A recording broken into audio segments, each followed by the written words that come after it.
Good morning students. समाजशास्त्र की हमारी सेकेंड ईयर फर्स्ट पेपर की कक्षा प्रारंभ हो चुकी है। कल हमने चर्चा की थी सामाजिक संरचना और प्रकार की। उसी क्रम में इसको आगे बढ़ाते हुए कक्षा को आज हम चर्चा करेंगे सामाजिक संरचना पे रैटकिल ब्राउन और पार्सन्स के विचार कि ये दो समाजशास्त्री सामाजिक संरचना को किस दृष्टि से, किस दृष्टिकोण से देखते हैं, इस पे हम चर्चा करेंगे। रैटकिल ब्राउन ने अपनी परिभाषा में सामाजिक संरचना के पहले ही कहा था कि सामाजिक संरचना कई इकाइयों, विविध प्रकार की कई इकाइयों से मिलकर उनके व्यवस्थित रूप से मिलने से बनती है। ये कहलाती है सामाजिक संरचना। अब आगे हम इसमें देखते हैं कि ब्राउन और इसको कैसे स्पष्ट करते हैं। ब्राउन समाजशास्त्री से पहले मानवशास्त्री के रूप में जाने जाते हैं। इन्होंने अपनी पुस्तक structure and function in primitive society में संरचना और प्रकार की बहुत ही विस्तृत विश्लेषण किया है। सामाजिक संरचना और प्रकार की अवधारणा का प्रयोग उन्होंने ऑस्ट्रेलिया और अफ्रीका की जनजातियों के संदर्भ में किया है। ब्राउन जो है ऑस्ट्रेलिया और अफ्रीका की विभिन्न जनजातियों का अध्ययन करते हुए उन्होंने उनकी संरचना की कैसी उनकी संरचना है और उनके फंक्शन क्या है, उनके प्रकार कैसे हैं, इसको उन्हें एक संपूर्ण जनजाति को एक संपूर्ण व्यवस्था के रूप में देखते हैं और बताते हैं कि इसकी विभिन्न निर्माणक इकाइयां अपने अपने प्रकारात्मक योगदान के माध्यम से अपने अस्तित्व को बचाए रखें। उन्होंने पूरा कई साल तक ही उनके साथ रहे, जनजातियों के बीच में रहते थे, उन्हीं के साथ घुल मिल के उनकी गतिविधि, उनके व्यवहार को देख के उन्होंने देखा कि इनकी संरचना कैसे बनी है और संरचना के साथ साथ इनकी अलग अलग इकाइयां किस प्रकार से कार्य कर रही हैं। इसलिए कहा गया सामाजिक संरचना समाजशास्त्र की जो एक महत्वपूर्ण अवधारणा है, इसमें ब्राउन और पार्सन्स का बहुत ही जबरदस्त योगदान है। प्रोफेसर रेजिनाल्ड रैटक्लिफ ब्राउन, इनका पूरा नाम था प्रोफेसर रेजिनाल्ड रैटक्लिफ ब्राउन। इन्होंने प्रकारवादी संप्रदाय का नेता माना जाता है। इनको प्रकारवादी फंक्शनलिज्म स्कूल का इनको नेता माना जाता है।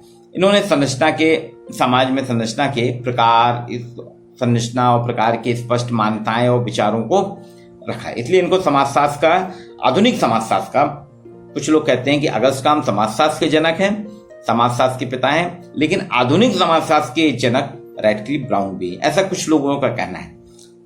इनके किताब, इनके जो विचार हैं, आपको इनकी पुस्तक African system of kinship and marriage जो 1950 में उसमें देखने को मिलेगा।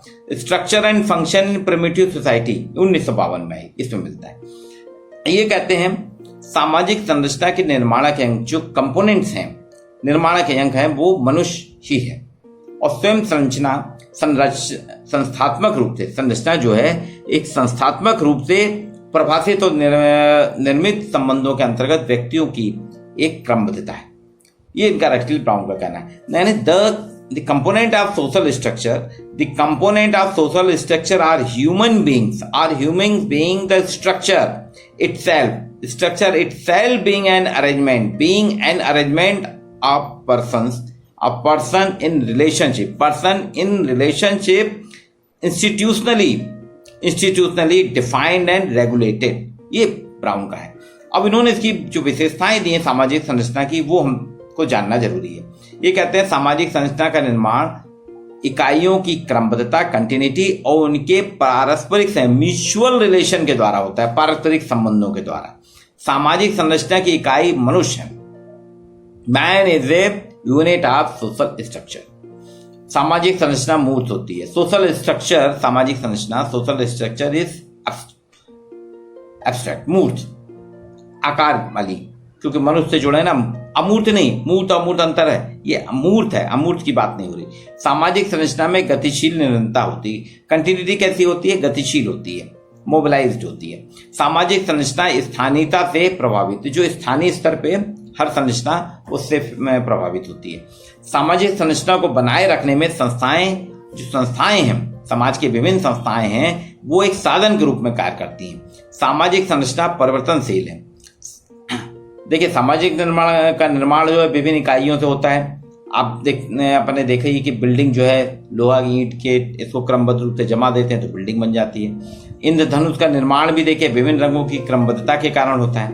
और ये जो है, इसने ब्राउन ने कहा कि मनुष्य के शरीर में देखिए उनके बीच पाए जाने वाले सामाजिक संबंधों की जो क्रमबद्धता है वो उससे संरचना का निर्माण होता है, जिसमें परिवार जो है, परिवार की संरचना है वो कहते हैं माता पिता बच्चे और अन्य सदस्य जो है, पारस्परिक संबंधों से परिवार की एक संरचना बनती है। इसको आज के परिप्रेक्ष्य में अगर अपन देखें, आज क्या दौर चल रहा है, कोविड-19 का संक्रमण।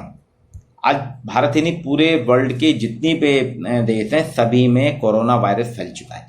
अब कोरोना वायरस को देखिए भारत सरकार ने किस तरीके से करा। भारत सरकार की जो है कोरोना जो कोविड-19 की जो अगर अपन देखें संरचना, उससे बचने की, कोविड-19 के संक्रमण से बचने की जो संरचना भारत सरकार ने दी है, उसमें आपने देखे 3-4 स्टेप हैं क्रमबद्ध रूप से, कई सभी इकाइयों को उन्होंने जोड़ लिया है। अब देखिए प्रधानमंत्री अपने संबंधियों के साथ, मुख्यमंत्रियों के साथ, नेताओं के साथ, हर प्रांत के मुख्यमंत्री, ब्यूरोक्रेट, नौकरशाह, प्रेस वाले, इन सब के साथ निरंतर मीटिंग करते आ रहे हैं। वो फरवरी से लगातार बैठक करते आ रहे हैं, लगातार बैठक करते हैं। फिर उसके बाद बीच में आते हैं तो जनता के बाद जनता से संपर्क करते हैं, 5 बार संपर्क किया और उन्होंने एक पूरा एक स्ट्रक्चर संरचना तैयार कर दी। उनको मालूम था ये संक्रमण बहुत तेजी से फैलेगा, इससे बचना इतना आसान नहीं है, इसकी चेन तोड़ना है। चेन तोड़ने के लिए देखिए उन्होंने जनता कर्फ्यू लगाया, जनता कर्फ्यू के बाद लॉकडाउन करा।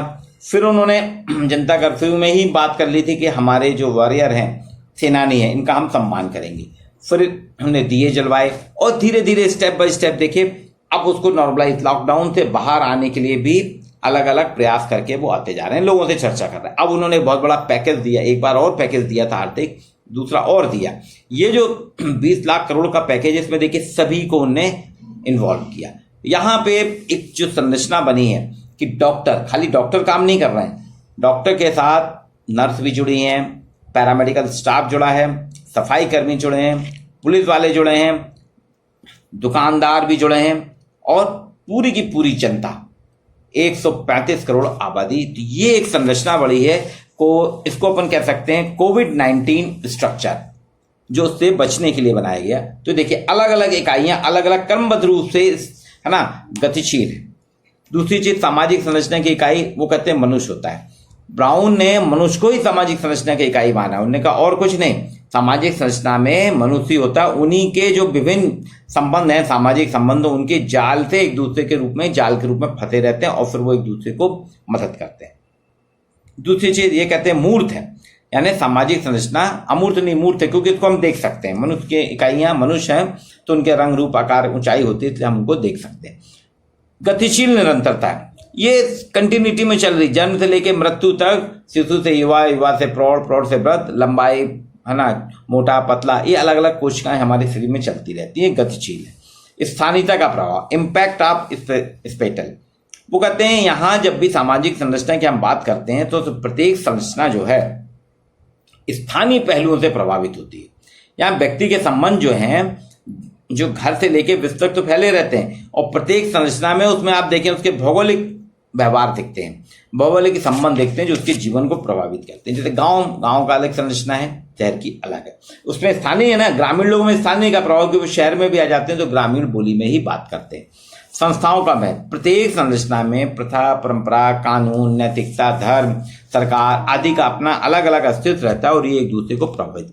परिवर्तनशील, सामाजिक संरचना की महत्वपूर्ण विशेषता है कि वो स्थिर नहीं है, परिवर्तनशील में समय के साथ साथ विकास होता है, प्रगति होती है और एक संस्कृति जब दूसरे से मिलती है तो देखिए बदल जाती है। इसलिए रेडक्लिफ ब्राउन ने जो ऑस्ट्रेलिया की जनजातियों का अध्ययन किया, उनने अवधारणात्मक विश्लेषण दिया। उन्होंने कहा ये पहले बहुत से भौगोलिक क्षेत्र में था, इनका भूक्षेत्र में विभक्त था, फिर प्रत्येक भूभाग जो है जन्म से मृत्यु तक व्यक्ति उसमें रहता है, यहाँ अलग अलग भूभाग से संबंधित होते हैं। फिर धीरे धीरे ये जब इनकी मृत्यु होने पे सदस्य संख्या कम होने लगती है तो नव शिशुओं के आने से फिर बढ़ जाती है। एक गोत्र वाले परिवार, ये अलग अलग प्रकार से उन्होंने कहा कि अलग अलग गोत्र के हिसाब से भाषा और समान प्रथाएं होती हैं जो आपस में शांतिपूर्ण तरीके से जीवन यापन करते हैं।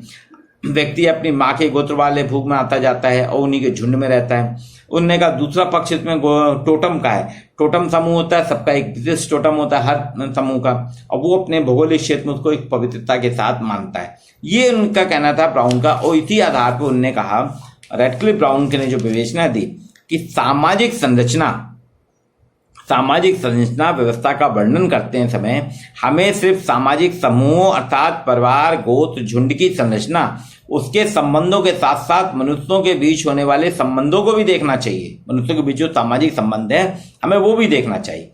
एक सामाजिक संरचना में उसके सदस्य से यह माना जाता है कि वे अपनी संस्था के नियम, व्यवहार, प्रतिमानों का पालन करेंगे, क्योंकि प्रत्येक सामाजिक संरचना उसकी सामाजिक संस्थाएं भी प्रभावित करती हैं। क्यों प्रत्येक सामाजिक संरचना में संस्थाएं व्यक्ति के पारस्परिक संबंधों को नियंत्रित करती हैं। ऑस्ट्रेलिया के अरुंटा जनजाति का जिसका अध्ययन करा उसमें कहा कि इसमें प्रत्येक सामाजिक संरचना के सदस्य बदलते रहते हैं, लेकिन फिर भी सामाजिक संरचना में निरंतरता बनी हुई है। अरुंटा जनजाति के आधार पर ब्राउन ने कहा कि प्रत्येक सामाजिक संरचना व्यक्तियों की भूमिका, परिस्थिति और आपसी संबंधों की एक क्रमबद्धता है।